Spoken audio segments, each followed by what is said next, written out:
Today we're going to replace this pile of garbage Switchcraft style connector. I hate these microphone connectors. These are the absolute worst. The gold standard for me is the Neutrik XX. This just fits in everything, no slop, no funny business, just works.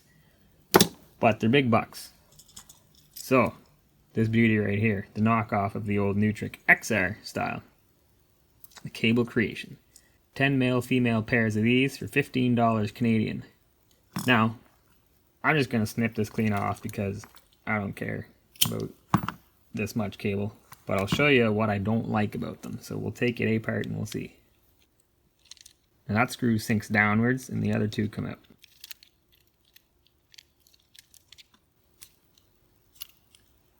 Right off the hop we can see it's a bit of a pain to pull it out, but there's no real strain relief on the cable here. See, it's a little squished because this pinches it, but that's not quite the proper strain relief. You could still tug on this and do some real damage to these connectors. That's not the cause of our slop tonight. That's more just in there you can see it happening. And I don't think this is a legit Switchcraft. The real ones don't get this sloppy. But they do have a tab underneath that's supposed to strain relief, and nobody ever builds them right if they build them themselves. This one had a lot of slop in it. You could plug it into a mic and it would come half unplugged. It would still work, but if you had a mic that had its own loose connector, loose plus loose equals really loose, you're in trouble. So, just to be safe, we're taking this out of production. Now, one thing that everyone seems to screw up at least once in their life, and I was so proud to say that I had made cables for like 3 years, never screwed this up, till earlier this month I screwed it up. Put the boot on before you do anything else. So we're going to take our cable, we're going to strip off about 15 millimeters of jacketing, somewhere in the ballpark. Maybe we'll go a little further. We'll go here. You don't want to go too far, and I'll show you why in a bit.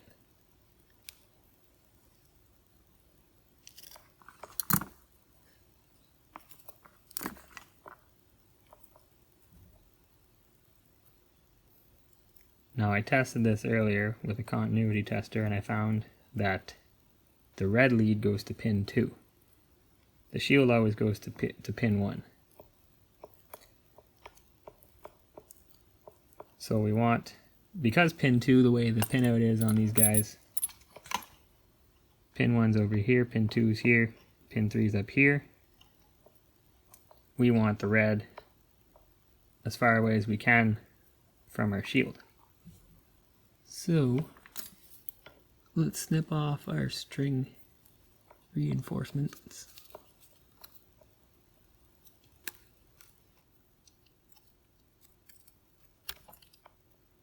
And then we'll strip a little bit of wire. Don't need to strip too much off.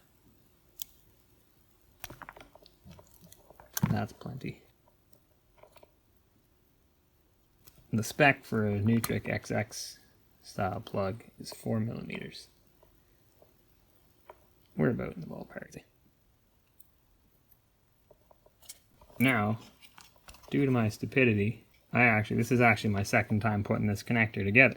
So I've got some experience here, and I've already filled up these cups with solder. So, I'll tin these connectors, or these leads, I should say, use my proper good words.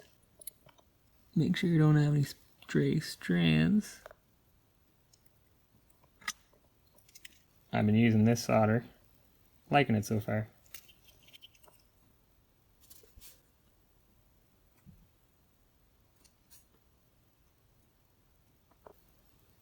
Didn't quite get enough coverage here. I was going too quick on the blue one. You don't want to take too long, that's for sure. If you take any kind of time, you'll just cause this jacketing to melt. And then you make a mess. Don't recommend. So this is what I screwed up last time. I had this plug actually in backwards, and I was like, why is it backwards? And I never clued in. And I know that you put this together with the shield out on both these plugs, the way this particular one has the plugs oriented. But, being stupid, here we are.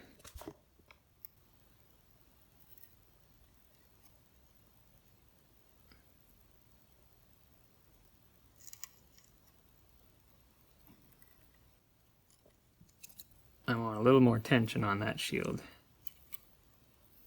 So I'm going to push it in by hand.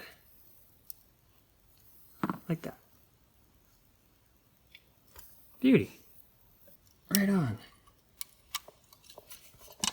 So, we'll put the chuck on.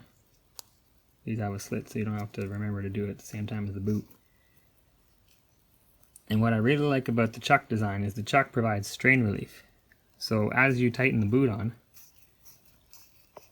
and these threads pull the boot forward, the conical shape of the boot tightens down on the outer jacket of the cable so that you don't have any strain on these solder joints themselves. That is a far superior mechanical method than what the Switchcraft does. Even if you have the style of Switchcraft, which has the little ring that you manually crimp on, you can't take that apart. Technically you can, but it's a royal pain in the keister.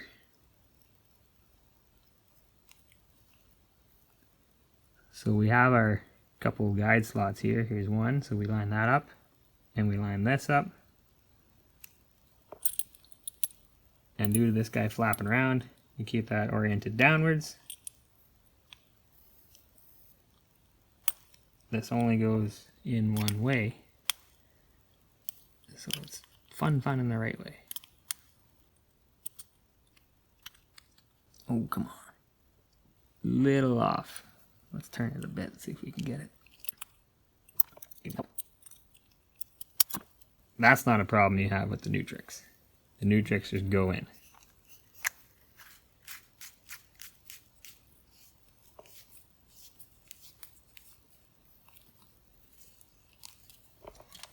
So, let's test this for real now.